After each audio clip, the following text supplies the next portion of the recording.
Ang katunayan ng buhay ay tila ba isang kabalintunaan. Ngunit kung ating malalim na pagninilayan, ay masasabi naman nating ito'y isang katotohanan.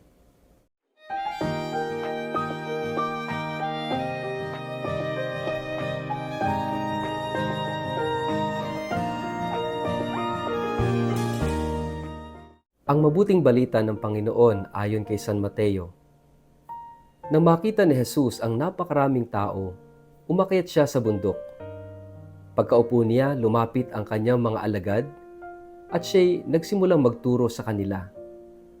Pinagpala ang mga taong walang inaasahan kundi ang Diyos, sapagkat kabilang sila sa kaharian ng langit. Pinagpala ang mga nagdadalamhati, sapagkat aaliwin sila ng Diyos. Pinagpala ang mga mapagpakumbaba, sapagkat mamanahin nila ang daigdig. Pinagpala ang mga may matinding hangarin na sumunod sa kalooban ng Diyos, sapagkat sila'y bibigyang kasiyahan ng Diyos. Pinagpala ang mga mahabagin, sapagkat kahahabagan sila ng Diyos. Pinagpala ang mga may malinis na puso, sapagkat makikita nila ang Diyos. Pinagpala ang mga gumagawa ng paraan para sa kapayapaan, sapagkat sila ituturing na mga anak ng Diyos. Pinagpala ang mga inuusig ng dahil sa kanilang pagsunod sa kalooban ng Diyos, sapagkat kabilang sila sa kaharian ng langit. Pinagpala ang mga nilalait at inuusig ng mga tao at pinaparatangan ng lahat ng uri ng kasamaan na pawang kasinungalingan ng dahil sa akin. Magsaya kayo at magalak, sapagkat malaki ang inyong gantimpala sa langit. Alalahanin ninyong inusig din ang mga propetang nauna sa inyo. Ang mabuting balita ng Panginoon. Word of the day, hear what God has to say.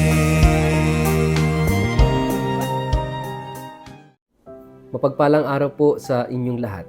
Kumusta po kayo? Ang ating pong word of the day ay paradox.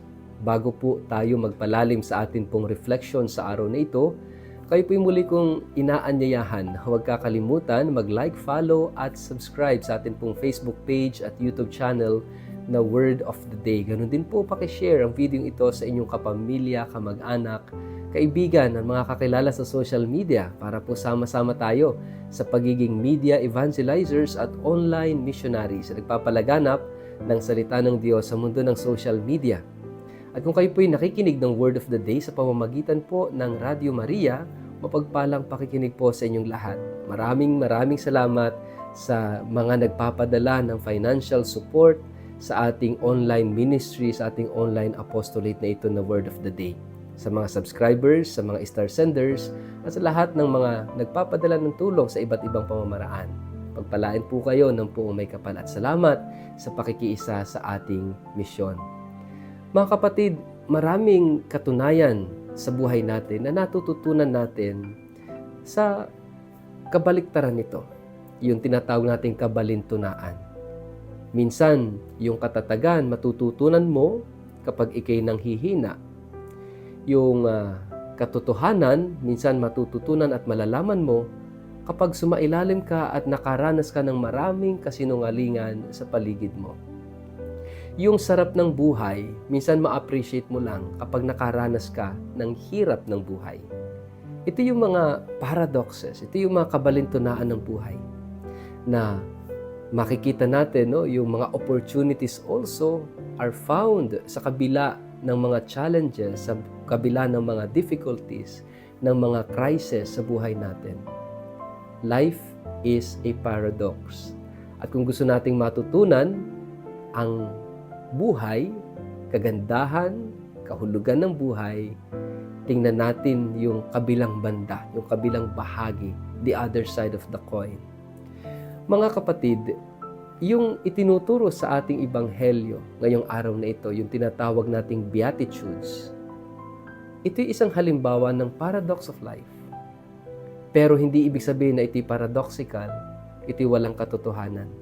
Hindi ibig sabihin na ito'y isang kabalintunaan. ito'y walang katotohanan. Kasi kapag ka ating pinagnilayan ang bawat salitang sinasabi ng Panginoon dito sa 8 Beatitudes na ito, makikita natin na ito'y katotohanan. Itinuturo ng Beatitudes yung katotohanan ng buhay. Kung sino ba talaga ang tunay na mapalad. Dahil ito yung isa sa mga gusto nating maging at gusto nating magkaroon sa buhay. Magandang kapalaran na tinatawag nating mapalad. No? At itong kapalarang ito ay nasa sa ating mga kamay. Kaya nga, ang tawag natin ay palad. May guhit ng palad.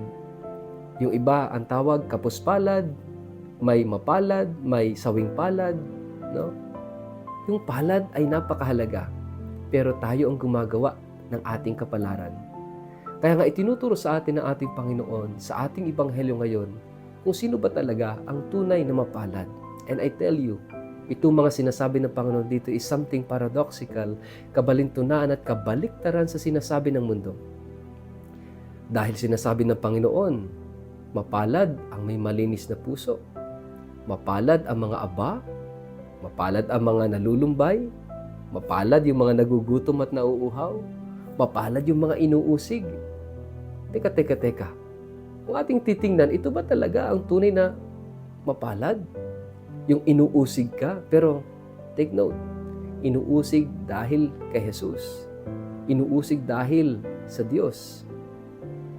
Yung kalungkutan, yung pagdadalamhati, yung kagutuman at pagkauhaw,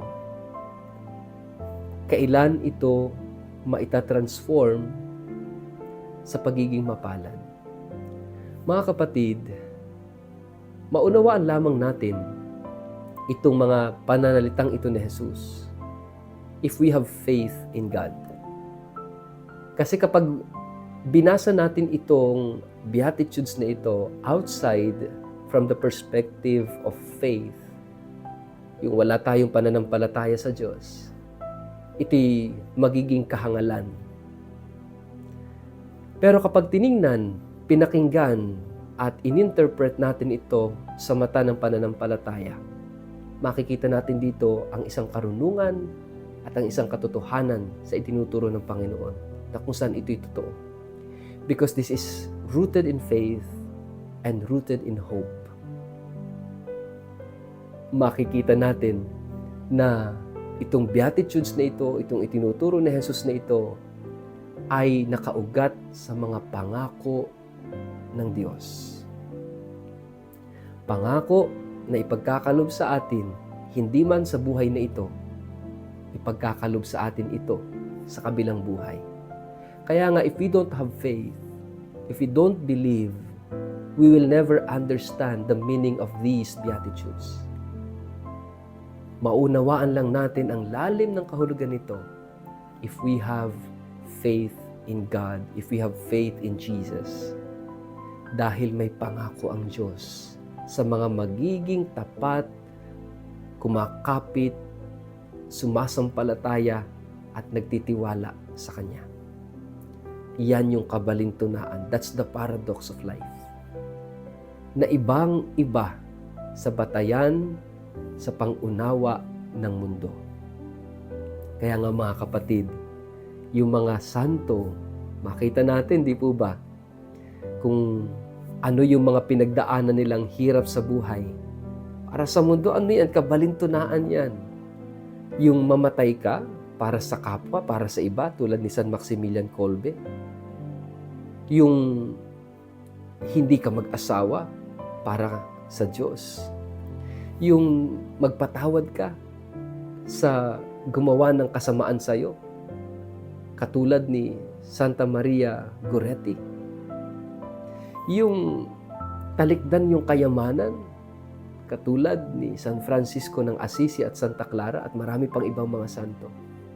Marami, kung pag-aaralan natin yung buhay ng mga santo, lahat ng ito'y kabalintunaan, paradoxical, pero natuklasan nila, natutunan nila ang tunay na karunungan, ang tunay na kahulugan, at yan ay dahil sa kanilang pananampalataya dahil sa kanilang pag-asa sa Diyos. Kaya nga mga kapatid, if you want to understand the meaning of these Beatitudes, kung sino ang tunay na mapalad at ano ang kahulugan ng tunay na pagiging mapalad sa mata ng Diyos, hindi sa mata ng mundo, maunawaan natin yan sa mata ng pananampalataya. Mga kapatid, unawain natin at sundan natin ang sinasabi ng Panginoon sa kanyang mga salita sa araw na ito. Kung sino ang tunay na mapalad, ang mga aba, ang mga may malinis na puso, ang mga mapagpakumbaba, ang mga nagugutom at nauuhaw, ang mga nagpapahayag at nagpapakalat ng kapayapaan, ang mga inuusig dahil kay Kristo. Sila yung tunay na mapalad. At kung bakit, alamin natin sa mata ng pananampalataya. Sa ngalan ng Ama at ng Anak at ng Espiritu Santo. Amen. Ama naming Diyos, ituro mo sa amin, ipaunawa mo sa amin ang tunay na kahulugan ng pagiging mapalad. At nawa kami ay dalhin mo sa tunay na kapalaran namin, kapiling mo sa buhay na walang hanggan. Amen. Pagpalain po kayo at ingatan ng makapangyarihang Diyos, Ama at Anak at Espiritu Santo. Amen.